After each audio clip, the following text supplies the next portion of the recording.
Môre daar, Koert, ek hoop het gaan goed daai kant.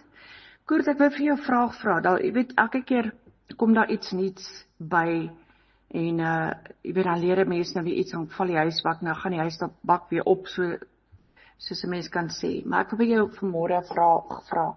Stem jy saam met my? Is dit hoe jy dit doen? Geestelike oorlogvoering. Die Here gee vir jou toestemming. Dis in sy wil, want ek kan nie obviously in my wil enigiets doen nie, maar net 'n voorbeeld. Wanneer God vir my sê, luister, bind hierdie gees of daai gees of dit in daai area of in my huis. Kom ons begin by my huis. In my huis byvoorbeeld. Daai of daai en daai steenbore. So daar kan ek geestelike oorlogvoering doen. Ek kan daar bind met die Here se toestemming, wanneer hy iets vir my wys. Anders doen ek dit mos in my eie krag. Dan praat ek nie eers van dorpsgebied en dan landsgebied nie. Area en landsgebied nie, provinsiegebied nie. Ja, ons mag ons nie geestelike oorlogvoering doen net omdat, soos ek sê, omdat geestelike oorlog, dit is 'n baie ernstige saak. Vir my is dit 'n baie ernstige saak. En dit is alles geskied deur die Here. Soos ek sê, om uit my eie te gaan en te sê, okay, nee, ek sien nou in Kaap, daar is nou so 'n gees, nou ek bind hom van hierdie kant af. As God my nie toestemming gegee het nie. As God my nie deur hierdie dinge gebring het nie, jy weet, hy gee jou mos ietsie kleins en dan vat hy jou groter. En dit ook bygesê, as dit jou bediening is. So ek wil net hierdie dinge ook vanmôre met jou uitklaar. Is ek reg? Want in my gees het dit nou al baie opgekom. En ek is baie versigtig met geestelike oorlogvoering, omdat ek weet wat ek weet. As ek uit God se wil uit is, draai daai goed om en hy kan my aanval. So, ja, ek wil maar net jou mening hoor. As jy tydjie het, asseblief, antwoord my en baie mooi en geseënde dag vir julle.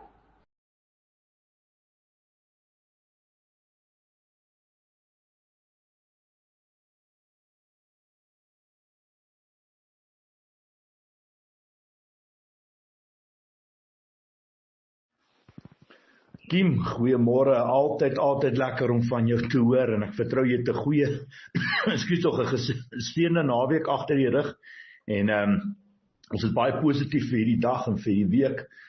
Mag die Here ook verheerlik word deur elke tree wat ons gee en elke woord wat ons spreek en waar ons gaan, waar hy ons ook al stuur, mag hy daardeur verheerlik word. Kim, jy is 100% reg.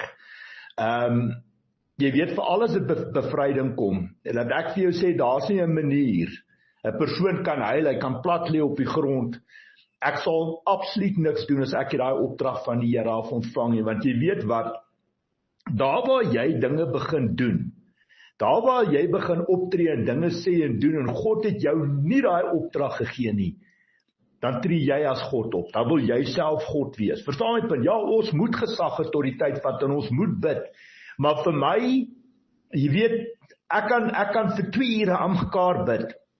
Waar die geheim in kom is om op die oude vrydag te sê, Here, as dit U wil is, soos Jesus in die tuin van Getsemane, Vader, as dit U wil is, verstaan? Of wanneer jy afsluit, mag U wil geskied, want daar waar jy sê, Here, U wil, gee jy die bal totaal en al in God se hande, en God kan besluit wat hy aanvaar van jou gebed en wat hy nie aanvaar nie, en waar hy optree en nie optree nie. Verstaan jy, maar as jy begin sommer besluit, luister jy, ons sien die oorlog daar in Iran en Amerika wat daar optree en nou bid ons dat die Here nou weet dat die Engelse uitgaan en daai moordgees van Donald Trump en van Benjamin Netanyahu, dat die Here nou Engels hy sê, maar daai moordgees sal vasbind in Jesus Christus se naam, en daai terroriste gees en daai bose afgodsgees en valse gelowe gees daar vasbind te goed. As God jou nie daai opdrag gegee het nie, kan ek vandag vir jou sê, wil ek vir jou amper sê 98% daai gebed gaan geen vrug en seën oplewer nie. Maar daar waar jy dit bid, onthou alles wat ons vra in die naam van Jesus sal ons van ons hemelse Vader ontvang. Maar die woord sê ook 2 Korintiërs 6:7 dat ons wapens vir aanval en verdediging is om die wil van God te doen. Nie die wil van jou eie ek, die wil van Satan of die wil van ander mense, maar die wil van God. En dat ek sê altyd, en ek leer mense so, daar is net een groter vyand as Satan hier buite, en dit is jy jouself, jou eie ek. Dat ek vandag vir jou sê, ek wil op vir jou sê, hy's 'n groter vyand as Satan. Kurt Jordaan is een van my grootste vyande hier buite. En dit wil ek vir jou sê, dat jy sal my miskien by die hekke van my huis uitstap, of mense ontvang vir berading of bediening by my huis, as God my nie opdrag gegee het nie. Verstaan my punt? En dit gaan wel oor gehoorsaamheid. Vir God is gehoorsaamheid belangriker as offers. En ja, ons moet bid. Ons moet God herinner, as wagte op die mure moet ons God kan herinner van al sy beloftes in die woord, en ons moet dit vir God gee, want die oordeelstraf en vergelding kom die Here toe. Hebreërs 10 vers 30-31, die Bybel sê ook baie hard en duidelik, dat niemand sal iets op aarde kan doen, as dit nie uit die hemel uit aan hom gegee is, en dit sluit vir Satan en sy bose koninkryk in, volgens Johannes 3:27 en Johannes 19 vers 11. Jy kan nie net omdat jy die gees van God begin dinge sê en doen en hier buite kan maak wat jy wil, net omdat jy God se gees in jou het. Vir God is gehoorsaamheid belangriker as offers, en baie belangrik, een van die grootste lyne, God het 2 lyne in die Bybel getrek, baie belangrik, ernstige lyne. Die eerste lyn wat hy getrek het, as jy jouself nie kan verloon nie, kan jy Jesus Christus nie volg nie. So dit is waar hoogmoed inkom, wat jy jou eie kop volg, en dit is die hoofrede hoekom Satan uit die hemele uitgewerp is, hy en 'n derde van die engele, wat hulle hoogmoedig geraak, hulle het in opstand gekom, hulle wou nie onder God se gesag knie buig nie, en God het vir Satan en 'n derde van die engele uit die hemel uitgewerp, en soos 'n bliksemstraal het hulle op hierdie aarde neerval, omdat hulle nie onder God se gesag wou knie buig nie. En dis hoekom, dit is waar hoogmoed ook inkom, en dis die eerste lyn wat God hard en duidelik in die Bybel trek. Jy sien, as jy jouself verloon, kry jy op die einde van die dag jou opdragte van God af, nie God sy opdragte van jou af nie. En as jy 100% in jouself sterf, Johannes 3:30, jy moet minder word, God moet meer word deur jou.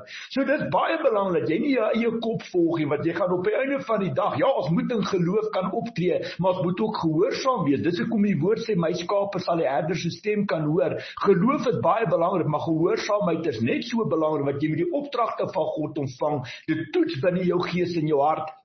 En as jy 100% seker is, moet jy geloof in jou voete sit, uit die boot uit klim, op die water stap, en God sal die res doen. Dit is hoe dit werk hier buite. Jy kan nie net hier buite, omdat jy die Heilige Gees ontvang het, begin sê en maak en doen wat jy wil, omdat jy nou kind van die Here is, en net jou eie kop, want dan probeer jy self God wees. Jy probeer God se werk vir hom doen, en dit gaan absoluut in jou gesig ontplof. Daar sal deurbrake en oorwinnings wees, want jy tree op in geloof, maar daar sal ook tye wees wat jy absoluut tot 'n val kom, en daai dag kan jy net kwaad wees vir jouself, omdat jy besluite gemaak het wat nie van die Here afgekom het nie. Jy word later jou eie God. Hier's baie mense hier buite, baie geestelike leiers, wat dinge sê en doen hier buitekant in die naam van die Here, dat God nooit daai opdrag gegee nie, kiem, en daai mense is baie gevaarlike mense, dat ek vir jou sê, dis hulle wat Christendom 'n slegte naam gee, en God se naam in oneer bring. Ek is baie versigtig vir daai mense. En dan die tweede lyn wat God hard en duidelik in die Bybel trek, as enigiets vir jou op hierdie aarde belangriker as Jesus Christus is, kan jy hom nie volg nie. Dit is 2 lyne wat God tog baie hard en duidelik in die Bybel trek. So ja, mens moet baie versigtig wees, om nie buite jou gesag autoriteit op te tree nie. Ek sê altyd vir mense, ek doen absoluut niks. Ek doen absoluut niks as God my nie opdrag gee nie. En ek sal nie, dis hoekom jy nie sien, ek hou seminare en kampe en konferensies en byeenkomste, dis hoekom jy my nie op TV sien, dis hoekom jy my nie in kerke sien en preek as God my nie opdragte gee nie, want ek glo in my hart, as God my daar wil hê, sal hy die geleentheid skep om dit te doen.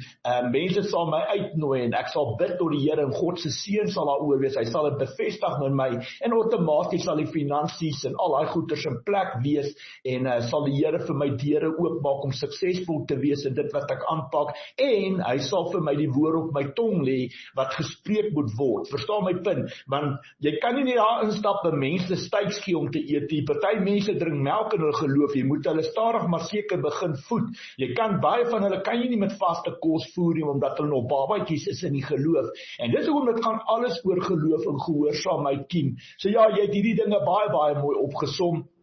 Ek ook elke oggend en aand te vra ek vir die Here as dit sy wil is dat die engele van die Here deur my perseel sal gaan, sal verwyder die binnekant wat nie hier woord nie en ek bly die bloed van Jesus. Ek vra vir die engele van God en dat ook die Here die muur van vuur om my perseel my huis sal wees. En ek kan bid vir my regering, ek kan bid vir die mense in die land, ek kan bid vir my kinders. Op die einde van die dag, Here, as dit U wil is, wat hierdie skepping behoort aan God. Die toekoms, die verlede, die geskiedenis, alles behoort aan God. Hierdie skepping behoort aan God. En hy kan met hierdie skepping maak net wat hy wil. En ek en jy gaan hom nie voorsê, ons gaan hom nie aanjaag nie, ons gaan nie ons wil op God afdwing nie. Dis nie vir ons om God 'n Messias te speel. Nee, ons kan net op die fondamente bou.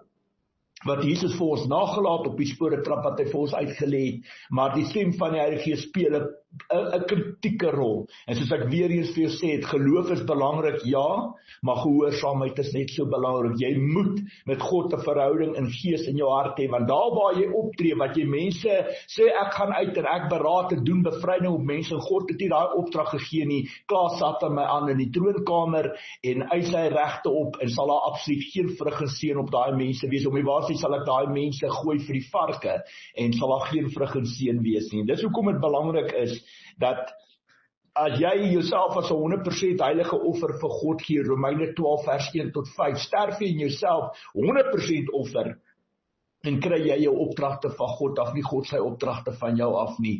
En ongelukkig hierdie tipe mense wat so optree in die naam van die Here praat en optree, en God het nooit daai opdrag. Daai mense maak ons geloof seer. Hulle maak die een liggaam, hulle bring soveel twis en skeuring en verdeeldheid in die een liggaam van Christus in. En wees net baie versigtig op jou hoede, opreg soos duwe, versigtig soos slange, wees waaksaam teen hierdie tipe mense. Jy doen wat jou hart goed vind om te doen. Jy doen wat jy kalmte en rustigheid in jou gemoed in jou hart. Dit gaan nie oor om mense te please, dit gaan oor God te please. En wat ek vir jou sê, God is 'n waarmaker van sy woord en niks is vir hom onmoontlik nie, Kim. En niks is vir hom onmoontlik nie. En hy kan deur enige persoon praat en optree en die krag van die Heilige Gees is oral in alles en almal en in die natuur en oral is die Here teenwoordig. En ek kan vandag vir jou sê, hou vas aan daai 2 Korintiërs 6:7 skrif. Dis 'n fantastiese skrif, maar dit leer net vir jou. Dit is waar jou wapens vir aanval en verdediging is om in God se perfekte wil en weë te wandel, nie buite jou gesag en autoriteit op te tree nie, en baie waaksaam te wees teen jou eie ek, en natuurlik Satan wat net op die einde van die dag meer hout en petrol op die vuur gooi. Daai mense is baie gevaarlike mense wat so optree. Glo my, ek het 'n pad gestap, ek het geleer, ek het self 'n T-shirt in die kas, ek het juist geval deur sulke tipe dinge tot te val, en so het God my sterker gemaak en my geleer. Ek doen absoluut niks as God my die opdrag gee nie. Klaar, end of story. As God wil my in Kaapstad hê, sal hy sorg dat ek daar kom. As God my op 'n TV wil hê, as God wil hê ek moet 'n byeenkoms of 'n seminar of 'n kamp of wat ook al hou, sal hy vir my die opdrag gee. En ek sal 100% seker maak voor ek dit roep, voor ek dit uitstuur. My goeders ook verlede jaar Desember maand het ek opdrag gekry om daai kragvideo's te maak van Januarie maand af. Ek dink dit het aangehou tot einde Oktober. En weer hierdie Desember wat verby is, het ek opdragte ontvang om die goed wat ek oggend en aand op die oomblik uitstuur, dit is my opdrag. Laat ek vir jou sê, ek weet klaar wat moet ek doen tot laat in 2027 en my goed is klaar in plek. En dit wil ek vir jou sê, ek kry my opdragte van die Here af, en of een persoon daarna kyk, en of 50 biljoen mense daarna kyk, God is in beheer van die saad wat gesaai word, en die geestesreale neem notisie van 'n kind van die Here, erfgenaam, 'n nakomeling van Jesus Christus wat in gehoorsaamheid optree, nie buite sy gesag autoriteit optree nie. Ek doen wat my hart goed vind om te doen met die opdrag wat ek van die Here af ontvang, en natuurlik word God verheerlik deur my geloof en my gehoorsaamheid. Ja, God se krag kom ten sterkste wanneer ek op my laagste is, op my minste is, verstaan my, is God se krag teen sterkste, en dis hoekom gehoorsaamheid vir God so belangrik is. Ek praat langer as wat ek moet. Mooi dag vir jou, seën vir jou, lief vir jou, mag die Shalom vrede van ons almagtige God oor jou lewe spoel. Dankie vir waardevolle liefde, ondersteuning. Dis kosbaar, is goud werd. Ons praat gou weer. Groetnis. Bye bye.